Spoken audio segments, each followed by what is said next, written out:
Kali ini saya beruntung juga bertemu dengan orang di balik layar terbentuknya Partai Umat gitu. Tapi kemudian hengkang, ada apa ini sebenarnya? Mungkin Bang Amos bisa menjelaskan. Ini frustrasi atau bagaimana nih? Ampun. Ini pertanyaan sesungguhnya saya udah nggak mau jawab lagi. Oh gitu ya.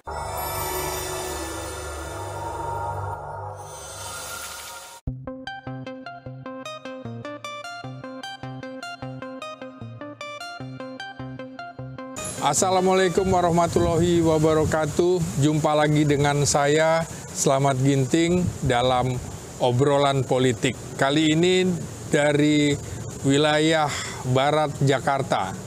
Saya akan berbincang, mengobrol santai, serius tapi santai dengan Bang Amos, Agung Mozin. Apa kabar? Alhamdulillah. Bang Amos? Wah, baik. Sehat, cerah betul ini ya? Bukan cuma cerah, karena kita didatangin oleh tokoh media yang saya hormati. Dan saya merupakan kebanggaan didatangin oleh Bang Slamet Ginting. Oke. Temannya Panglima kan? Oh iya, Aduh, wartawannya tentara.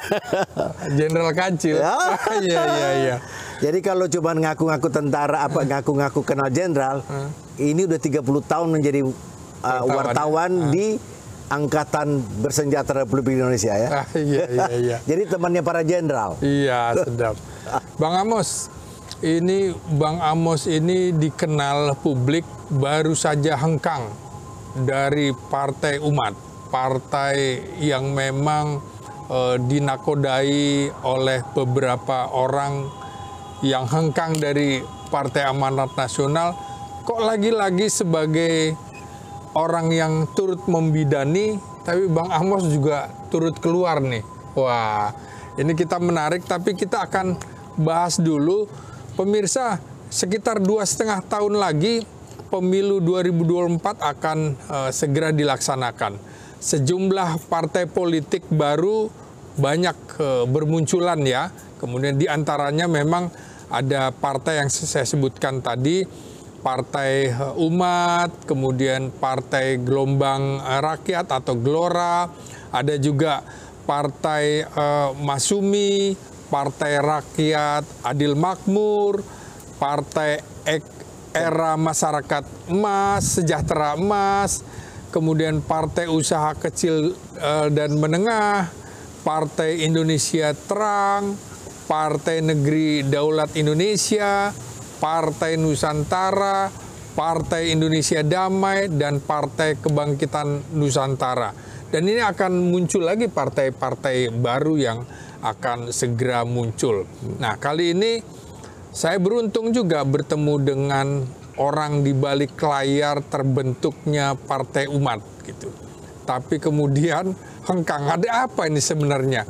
Mungkin Bang Amos bisa menjelaskan. Ini frustrasi atau bagaimana nih? Ampun. Ini pertanyaan sesungguhnya saya udah nggak mau jawab lagi. Oh gitu ya. Udah nggak mau jawab karena saya anggap Partai Umat itu adalah bagian dari sejarah perjalanan politik saya. Tapi paling tidak beginilah. Yeah. Kehadiran Partai Umat itu sebenarnya kita anggap cita-cita awal itu ingin menjadi bagian penting dari solusi bangsa di tengah keterpurukan politik nasional kita hari ini, di mana masyarakat kita sudah terpolarisasi antara Islam dan kebangsaan. Nah, jadi saya kira kehadiran Partai Umat menjadi salah satu jawaban atas kerinduan itu. Tapi berjalannya waktu, ya udahlah saya pergi dari situ karena memang ada beberapa pertimbangan objektif tentunya ya. Karena apapun namanya, saya menjadi bagian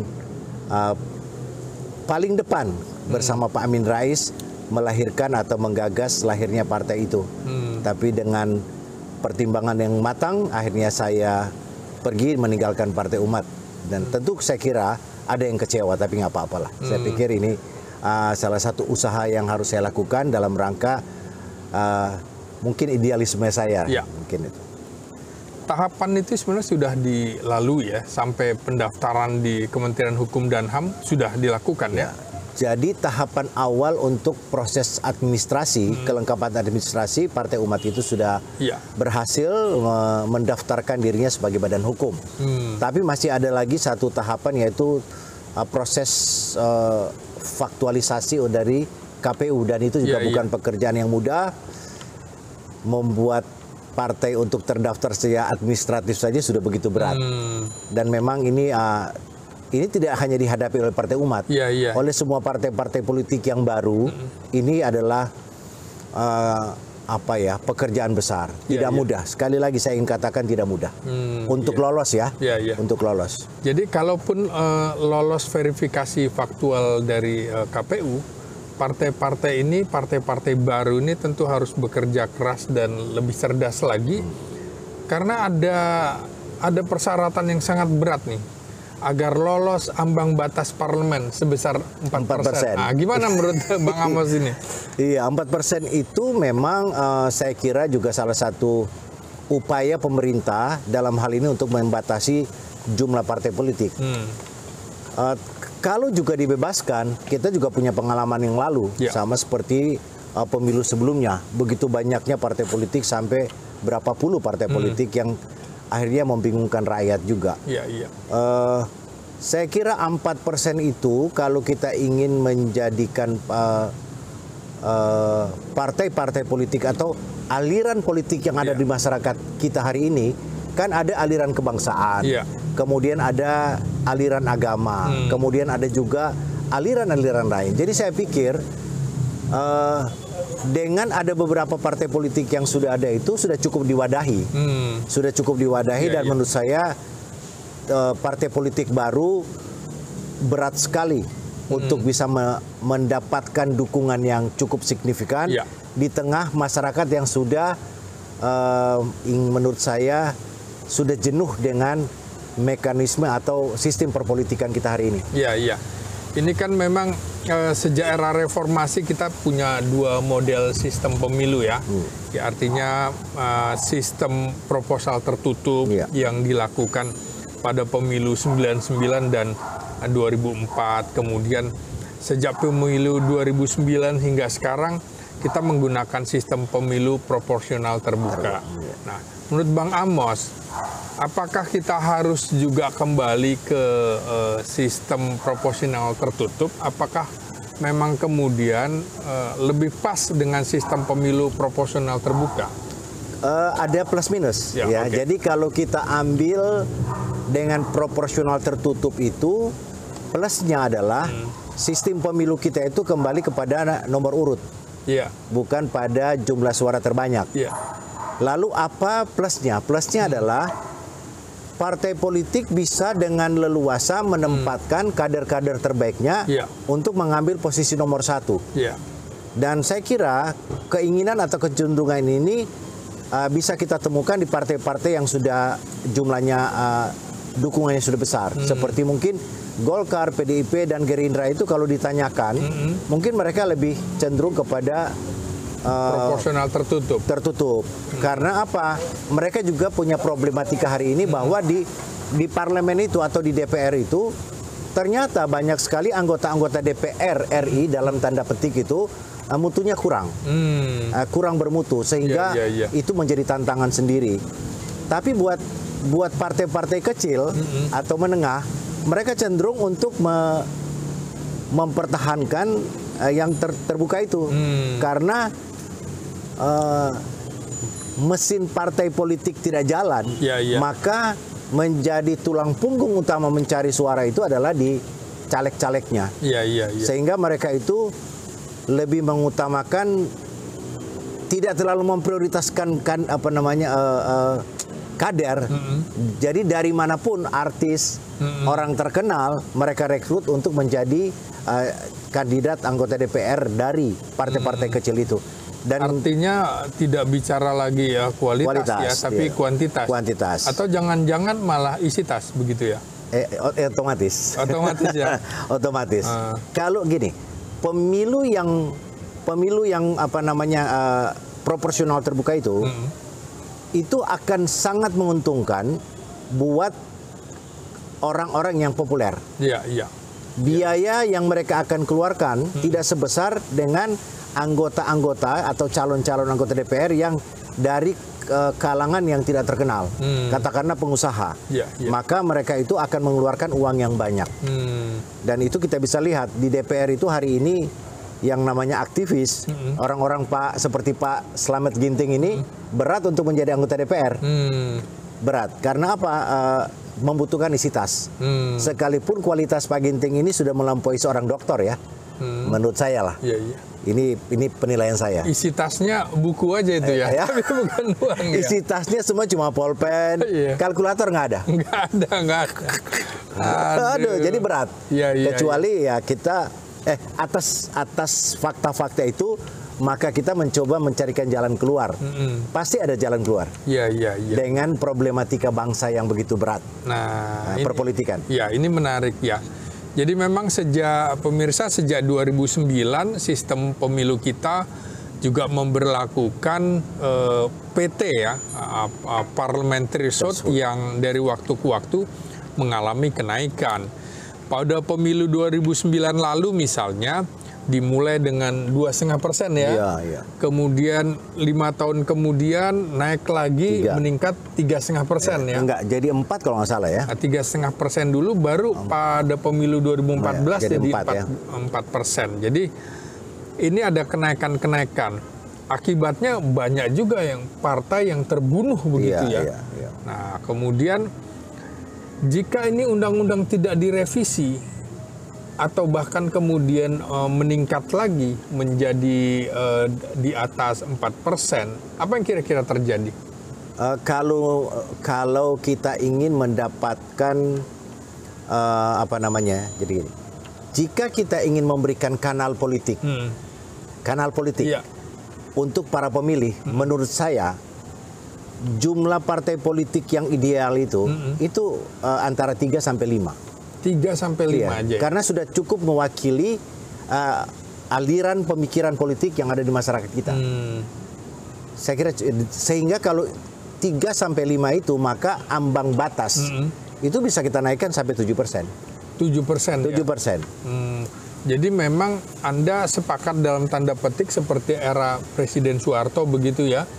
Fusi partai hanya kemudian menghasilkan 3 partai ya. Jadi dari golongan Islam, golongan nasionalis, golongan tengah begitu ya. Kira-kira nanti begitu ya. Mungkin lebih terbuka dibandingkan itu. Mungkin antara 5 lah ya. Sekitar 5 partai itu ideal ya. Ideal itu. Oke. Pemirsa, ini Bang Amos ini sekarang punya aktivitas baru sebagai Ketua Umum Jaringan Rakyat Indonesia, Satu Jari. Satu Jari. Makna Satu Jari ini apa ini? Satu Jari ini kan simbol ya. Simbol yang penuh makna. Tadi saya bercanda sama Pak Slamet Ginting. Pak Slamet Ginting tanya, satu jari itu apa? Sebenarnya kalau Jokowi bagus kita kasih jempol. Oh gitu ya. Kalau kurang bagus? Kalau Jokowi jelek ya kita kasih jempol juga, tapi terbalik. Terbalik ya gitu ya. Dan kalau misalnya Luhut macam-macam, ya awas lo ya. Gitu. Hati-hati lo ya. Peringatan gitu ya? Buat Luhut nih. Oh gitu ya. Oh gitu. Luhut aja kita sebut, yang lain jangan. Gitu ya. Padahal banyak. Iya. Gitu. Kemudian supaya ingat Tuhan ke atas juga. Jangan lupa ya. Buat umat Islam jangan pernah lepas dari yang satu ini juga. Iya. Tapi kalau misalnya ada juga pejabat yang belagu, ya kita bisa kasih satu jari juga. Oh gitu ya. Jadi maknanya luar biasa. Banyak ya. Padahal yang lain banyak menggunakan 2 jari, victory atau 3 jari ya. Kita satu jari aja. Satu jari. Awas lu ya. Iya. Jadi bisa jempol, telunjuk, tengah, jari manis, jari kelingking. Kalau ketemu dengan pernyataan-pernyataan yang yang disampaikan oleh seorang perempuan yang cerdas, bisa kita kasih jempol, bisa kita kasih juga. Ya sedap, jari manis. Jari manis. Gitu ya. Manis sekali Anda gitu. Kita minum dulu nih. Jangan cuma minum, ini juga ada oleh-oleh dari Lampung. Dari Lampung ya. Ini ada kue sedap nih. Oke. Kita minum dulu ya. Pak Ginting ini nggak ada matinya. Dari media cetak, Sekarang sudah ada media online. Kalian kalau ingin cerdas, cuma ada dua jalan. Pertama membaca, kedua ikuti channel ini. Oh gitu, makasih, makasih. Untuk channel politik. Iya. Oke, sambil ngobrol lagi. Tadi saya sebenarnya heran juga ketika bermunculan partai-partai baru.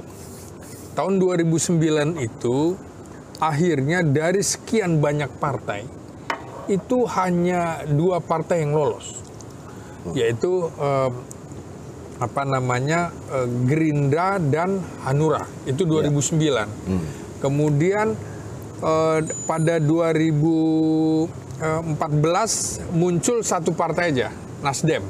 Ya. Nah, Nasdem. Jadi 3 partai itu. Ya.